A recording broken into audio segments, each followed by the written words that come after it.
Hello, hi, hello, hello, hello, no. Hi internet friends, welcome to my YouTube channel.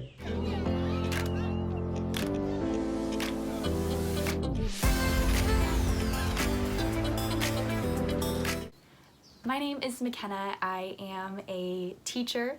I was an MTSS teacher last year, which is the multi-tier systems of support, basically an RTI teacher. I helped students K through 5th grade with their reading. I would pull them out of class and we would work on phonics and reading. This upcoming year, I don't know what grade I will be teaching or where I will be teaching. I am still actively applying, refreshing EdJoin a couple of times a day just to make sure I do not miss anything, but I know this time right now is, well, I personally know it's very stressful. So if you're watching this and you are in the same boat, let's just have faith together, shall we?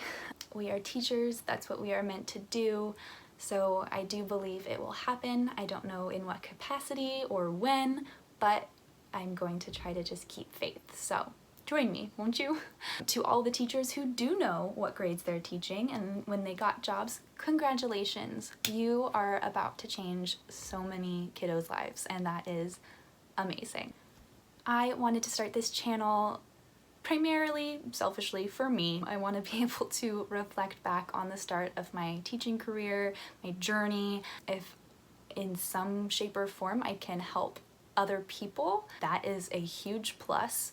But I just want to be able to reflect back on this time in my life, and in 1 year and 5 years and 10 years, I can look back and think, holy cow, that was a long time ago. But this video, I am gonna do a little bit of a book haul, as the teacher tubers call it. And at the end of the video, I'll be sharing with you my COVID-friendly library system that I am planning on implementing this upcoming year. I do know that some educators have been told that they can't have classroom libraries next year. And for one thing, that's heartbreaking because I know kiddos love to get their hands on books. I love to give my kiddos books, so that is really sad, but I also understand that people are trying to take as many safety precautions as they can.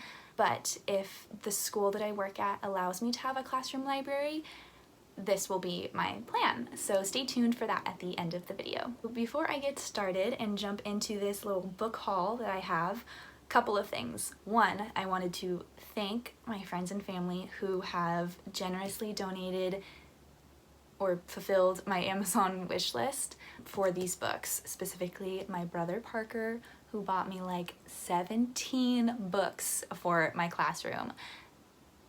Thank you so much. My kids are going to love these so much. I love them so much. I have been loving reading each of these every couple of days as they come in through the mail. But I wanted to kind of talk about the importance of having inclusive books in your classroom. I know this is probably everywhere right now. You're probably being inundated with a ton of information, and the importance of having books that reflect the population of your school.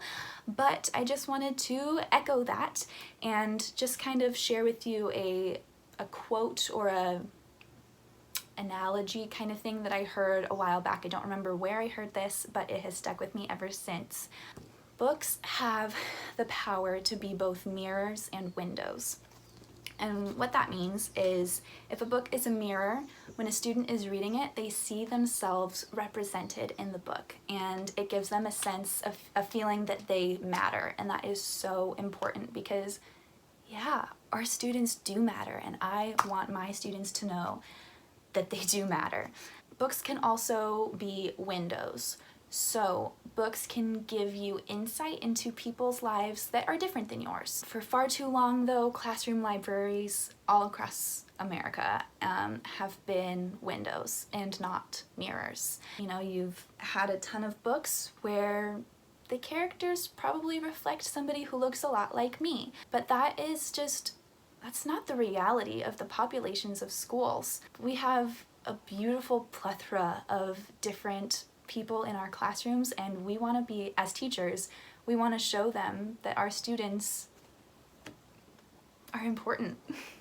We've had too many windows in our classroom libraries, and I want to bring in a ton of mirrors for my students.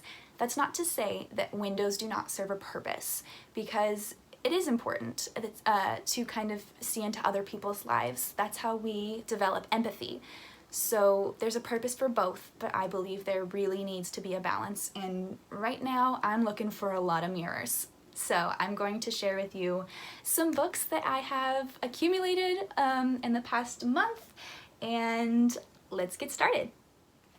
This first book, Our Class as a Family, was written by a fellow teacher. I believe her Instagram name is Life Between Summers. This is Shannon Olson, and it's a book that just kind of talks about the fact that family doesn't have to be actually blood related to you. Your classroom can be a family, that community that you build with your students. You guys are a family, so this is a lovely book. Highly recommend. This book, if you follow me on Instagram, I gave you kind of a little insight into it. This is called The Name Jar, and this book is about a little girl who moves with her family from Korea to America, and when she's on the school bus, the first thing, and she shares her name with some of her fellow students, they have trouble pronouncing it and they kind of start to make fun of her. So when she goes into her classroom and her teacher asks for her name, she says that she has not yet chosen her American name, and the classmates give her suggestions that they put in this name jar, but along the way she finds beauty in her name. By the end, she keeps her name, and it's beautiful, and that is something that is really frustrating, that has happened for so many years, that kids walk into the classroom and either the teacher or students can't pronounce it at first, and so they try to call them something else, something that's easier for them, and that is not okay. It's not that hard to learn to pronounce a student's name. So if anything, the takeaway from this is to honor your students' culture and their heritage, because if she had taken an American name, she immediately would have started to strip away her identity. So I love this book. I'm sure you are familiar with books that help kids become friendlier towards one another, but this book, Listening with My Heart by Gabby Garcia, is actually a book that helps students realize that they need to be friendly towards themselves. It's a book about self-compassion and learning that your worth does not just come from accomplishments and that it's okay to fail, but you need to still love yourself in the end, even through your failures. I think that's a message that even us adults can stand behind. Now, this book, Skin Like Mine, I'm just going to kind of read the back of this because I think they do a lot better of giving a little snippet than I do. Skin Like Mine is a fun, easy to read for beginners as well as advanced readers. That part is important because I've been collecting a lot of picture books. I don't know what grade I'm going to teach. Like I said, I would love to teach K1, 2, but I will absolutely teach 3, 4, 5, 6, whatever falls, into my existence. But picture books can be used in any grade. I know, we try to encourage our older students to read chapter books, but picture books still serve a purpose. So I like that they say this is good for even advanced readers. It's an entertaining yet creative way to address and celebrate diversity among young children, guaranteed to make you smile and a bit hungry. They talk about some snacks in here, and by snacks I mean dessert, and I would love some ice cream or chocolate or Oreos. But yeah, so this is also another fun little book to add to my library. The Meteorologist in Me was written by Brittany Shipp, who is a meteorologist in LA. She says in the back of the book that she went through so many frustrating trips to the bookstore that she decided to just write one herself. Love this little one. It's kind of talking about having a dream that might seem impossible, or maybe other people tell you that it's impossible, but you should still believe in yourself and go for it. Now, this series, The Little Leaders, Bold Women in Black History, this is an incredible resource. Now, the text itself, might not be for kindergartners. It's, kind of a lot of words, but that doesn't mean it doesn't serve a purpose in your classroom. This can be an excellent a later a day kind of discussion that you have in your classroom where you read it to your students and you have discussions. This will be an incredible resource. Now I also have this book, Pink is for Boys. It talks about the fact that gender does not determine what colors you like, what colors you wear, that colors are for everyone. I love this book. And this one, I Used to Be Famous. This is a little story about a girl who's showing a little bit of jealousy because her little sister is now getting a lot of the attention in her family. This one is a fun little read. Spaghetti and a Hot Dog Bun talks about having the courage to be who you are, and it is just such a good read. I've been seeing a lot of teachers adding this to their libraries. This book, Hidden Figures, the author actually knows many of the women that she talks about in this book. I saw this movie and knew I absolutely had to snag this picture book. So I'm very excited to introduce this to my students. And this book, I know a lot of teachers are saying they are going to be reading this to their students on the first day of school, and I will hopefully be joining them and read this to my students the first day of school, the day you begin. It is a beautiful book. The illustrations are beautiful. The message is beautiful. I love this book. I love all of these books, actually. Let's see, what else? I Am Enough. I shared this on my Insta story the other day, and people were raving about it. So I am so excited that my students will be able to get their hands on this book.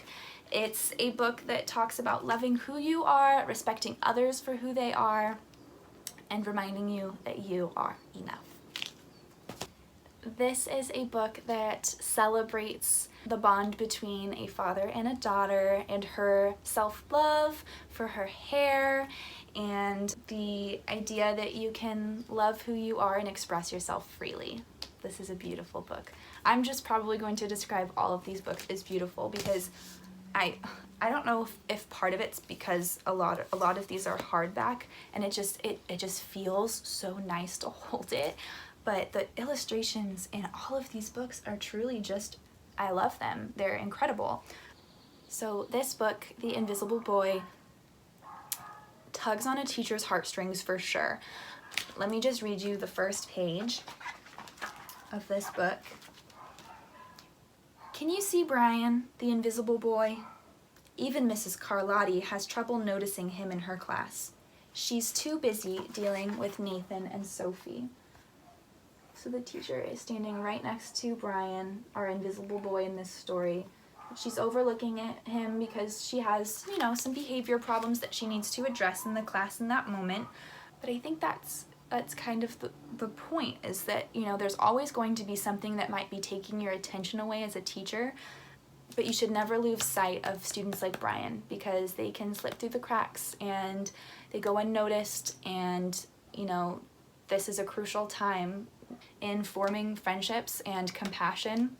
So this is a really good read because I think it will also speak to your students a lot, and they will maybe recognize a time where they were left out, where people didn't make the effort to include them. So this is a great way to start that inclusion conversation with your kiddos. Oh, this book, The Boy Who Grew Flowers. My sweet friend got me off my Amazon wish list, and she texted me the other day and she said, not to be weird, but do you think you could FaceTime me and read this to me? Because it sounded like such a sweet book, and it is. It's a story about a boy who every full moon grows flowers out of his body, and he is too afraid to tell anybody, but he clips them off to go into school to feel like he is the same as everyone else. So it's a story about being true to who you are, and discovers that he's not so different. Even though he might look different, he's not so different on the inside. So this is a very sweet book. I love this. And Leah, I promise I will FaceTime you soon and read this book to you. Peter H. Reynolds. Do I even need to say something? Because all of his books are incredible. Love both of these. The Word Collector, Say Something, total winners in my book. Kind of a pun, right? In my book. This book, You Matter. It's a book with not a lot of text, but a huge message that your students, You, the teacher, you all matter. This is a must-have. Christian Robinson is the author. I realize I don't know if I've been saying the author's name for all of these books, but I will link them down below in the description box. I'll link them down below. Look at me. Teacher tuber. This book, Cookie and Milk, is so stinking cute. It's two best friends that are nothing alike. The way they look, their personalities, nothing. But they are best friends and they have so much fun together. And it's a book about science. So science is one of those subjects that kind of gets pushed to the side a lot to make room for math and language arts. This is a great read aloud that kind of brings together language arts and science. And it's called A Scientifically Stunt-tastic Sisterhood. My sweet kindergarten teacher, yes, my kindergarten teacher from 20 years ago, almost exactly 20 years ago. 20 years ago, I was in kindergarten. That is a fact. She gave me a bunch of books, and this was one of them. This is called The Tortilla Quilt. In this book, there's a story that is in English, but Spanish words are scattered throughout. So, for instance, the first sentence says, Maria lived with her grandmother Lupita on a large ranch in California. And under the word grandmother, it says abuela, which is the Spanish translation for grandmother. So that is on every single page. There are translations, so I think that's a really fun book to have in the classroom. There's also a recipe and a quilt pattern in the back of the book, so if your students wanted to check this book out, they could even make the recipe with their family or, you know, write down the quilt and maybe you guys can make a quilt. Yeah, no, that's a little above and beyond, but still a really cool book. Please. I know there's an airport 5 minutes down the road, but can you not? Thank you. Okay, so now I hope that I mentioned this in the beginning of the video. I'm going to be sharing with you the system that I will be using that is COVID friendly for my future students to use our classroom library. Now I know yesterday on Instagram, Miss Fifth actually posted about this and I got really excited because I was like, oh thank goodness, if I'm going to talk about this in a video, I want to make sure that other people have used it and are recommending it, and she recommended it, so I feel a lot better about sharing with you this resource. I would first like to show you, this was my lovely little setup. All right, so this is the classroom.booksource.com website, and right here is the landing page where you are going to sign in and your students are going to sign in. And then it's going to bring you to a page where you either sign in as a teacher or a student. So this is where obviously your students are going to go, but you're going to click here and it's going to ask you to put in a teacher password. So let me do that really quickly. And then it brings you to your dashboard, and here you can see what books are overdue, books that are checked out, which students have books, and you can approve reviews. So students can leave reviews on the books that they read. And this library lens is really cool because it has a diversity audit and it tells you how culturally responsive and diverse your classroom library is, which is particularly exactly what I've been talking about in this video. It also takes note of the guided reading levels that your books are, and it tells you the, if things are below level, on level, above level in your classroom library, and where the majority of your books fall. So I will go here to the library to kind of show you what it looks like, at least on the teacher end. You can add titles to the library using the ISBN number, but after watching Miss Fifth's video on her story the other day, it looks like there's also an app where you can scan in the barcode. So that's a really good hack because I bought an app that does that as well, but it didn't have this extensive opportunity past cataloging, so I would recommend using the BookSource scanner as well. But it shows you the title and if it's fiction or nonfiction, and a majority of these books, the website did it itself, but I know for this one, for example, SS Gigantic Across the Atlantic wasn't in their inventory, so I had to type in that it was nonfiction and I couldn't find a guided reading level. I would go to the Scholastic website and type in certain books. You can see I was looking at some Clifford books, and these will tell you the guiding reading level here. So if it doesn't do it automatically in BookSource, it should come up on Scholastic, and unfortunately if it doesn't, then I just put none. Basically create a system where students can check out books through this website. So the idea behind the COVID-friendly aspect of it is that students can peruse the books on their iPads, Chromebooks, whatever form of technology you might have in your classroom, and request which books that they want. And then as the teacher, I can go and pick those books out, give them to the right students, and it'll, you know, tell me which student has what book, and before they return it, they'll go into a bin that is the sanitation station, and I can just kind of sanitize the books. This is definitely, you know, a lengthier process than normal of just having your kiddos walk up to the classroom library and pick out whatever books they want. But when you think about that, think about all the different hands and fingers that are touching all of the different books, so many germs, so I totally understand, you know, that we should probably take some precautions when it comes to our classroom library. So I hope that maybe by watching this video, you gained a couple new titles that you could add to your wish list or to your classroom library if you want to go out and get the books yourself. And also, you know, this is not a perfect library system that I have going, but it's a start. It's something I can run with right now. You know, we're in such a state of uncertainty that all we can do is kind of preemptively plan for everything. I don't really know, but this is what so far is working for me. I think the toughest part is if you already have a library, sitting down and going through all of those books is going to be a lot. You know, I've been getting books through Amazon, so as they came in, I would scan the book 1, 2, 3 at a time, and then the big boxes of books that I've got from a couple friends and teachers. It does take a little bit of time, but like I said, this is what I've come up with, and if that helps you, then that is awesome. If you guys have any other ideas, please let me know down in the comments, DM on Instagram, let me know what your library is gonna look like. If you aren't going to have a library, kind of tell me how you're dealing with that. But yeah, thank you so much for watching. Again, you can follow me on Instagram. Don't forget to like and subscribe down below. Oh my gosh, I'm somebody who says that now. Okay, I hope you guys have a great rest of your day, and I'll see you next time. Bye.